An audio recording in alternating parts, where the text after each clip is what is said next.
कर्मों का फल भोगना ही पड़ता है।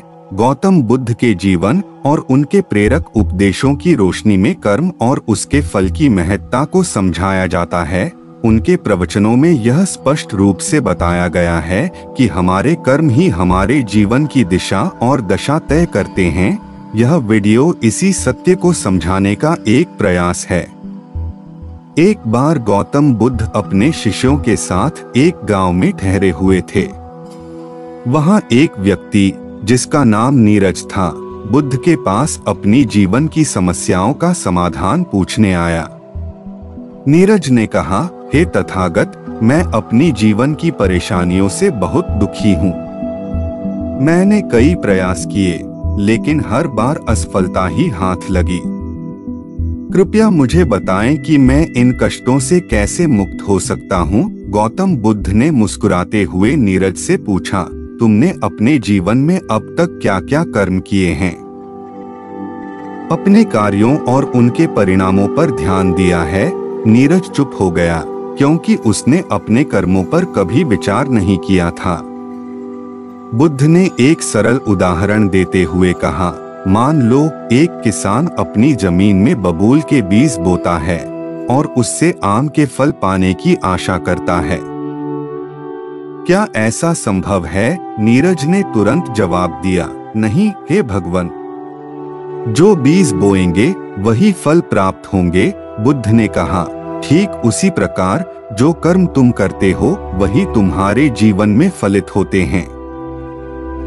अगर तुमने गलत कर्म किए हैं तो उनके परिणाम भी तुम्हें भोगने पड़ेंगे। लेकिन अगर तुम आज से अच्छे कर्म करना शुरू करो तो भविष्य में तुम्हें उनके सुखद परिणाम मिलेंगे। नीरज ने बुद्ध के उपदेश को समझा और अपने जीवन में बदलाव लाने का संकल्प लिया।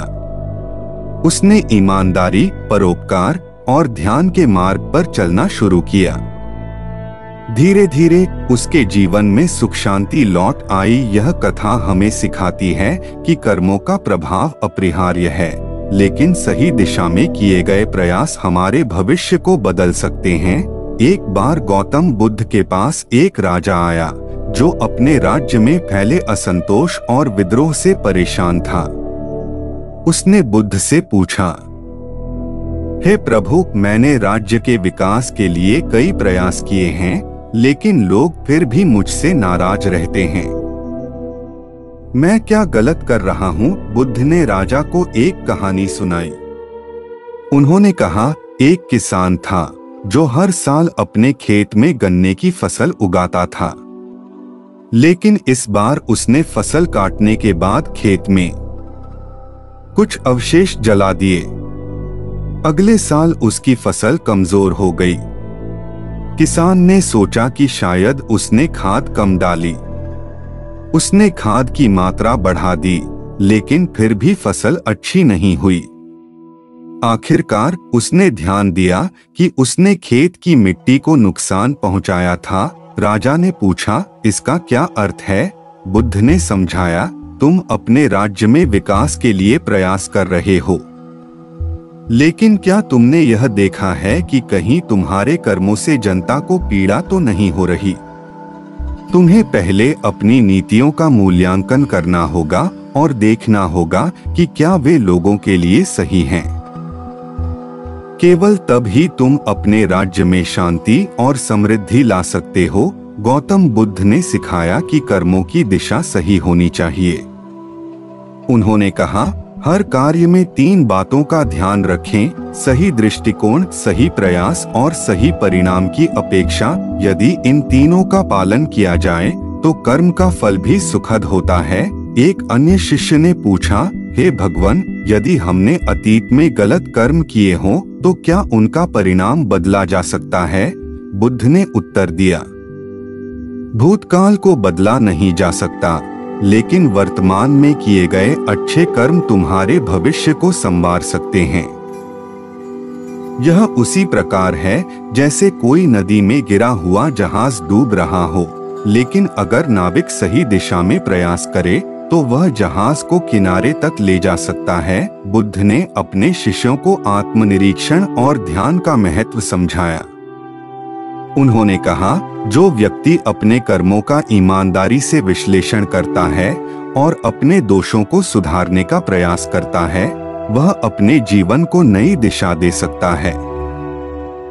ध्यान और आत्मनिरीक्षण कर्मों के शुद्धिकरण का मार्ग है। गौतम बुद्ध के समय में एक निर्धन महिला थी जिसका नाम अमृता था। अमृता अपने छोटे से झोपड़े में अकेली रहती थी और दूसरों की सेवा करके अपना जीवन यापन करती थी। एक दिन गांव में अकाल पड़ गया और अमृता के पास खाने के लिए कुछ भी नहीं बचा। उसने भगवान से प्रार्थना की और सोचा, किसी की सेवा करने से मुझे शांति और भोजन मिलेगा। उसने एक भिखारी को देखा जो भूखा और बीमार था।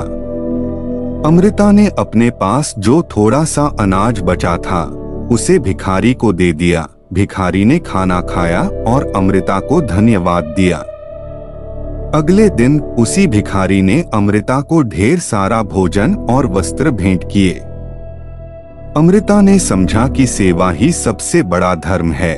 जब इस घटना के बारे में बुद्ध से पूछा गया तो उन्होंने कहा, जो दूसरों की निस्वार्थ सेवा करता है उसे सदा फल मिलता है। अमृता के कर्म ने उसे उसके कष्टों से मुक्त कर दिया। निष्कर्ष, गौतम बुद्ध के इस प्रेरक चिंतन से यह स्पष्ट होता है कि हम अपने जीवन के निर्माता स्वयं हैं। हमारे कर्म ही हमारे भविष्य का निर्माण करते हैं। इसलिए हमेशा सही सोच और सही कर्म का चयन करें। याद रखें, कर्मों का फल भोगना ही पड़ता है, चाहे वह सुखद हो या दुखद। आज के अच्छे कर्म आपके आने वाले कल को उज्ज्वल बना सकते हैं। मुझे याद है, एक समय था जब मैं भी अपनी जिंदगी में मुश्किलों से जूझ रहा था, लेकिन बुद्ध की शिक्षाओं ने मुझे यह समझाया कि शांति और संतुलन सिर्फ हमारे अंदर ही है। अगर आपको यह कहानी पसंद आई हो तो इसे अपने दोस्तों के साथ जरूर शेयर करें और हमारे चैनल को सब्सक्राइब करना न भूलें ताकि आप ऐसे और भी प्रेरणादायक वीडियो देख सकें। नमो बुद्धाय। अगर आपको हमारा यह वीडियो पसंद आया तो हमारे चैनल को सब्सक्राइब करें और हमारे वीडियो को लाइक करें। धन्यवाद।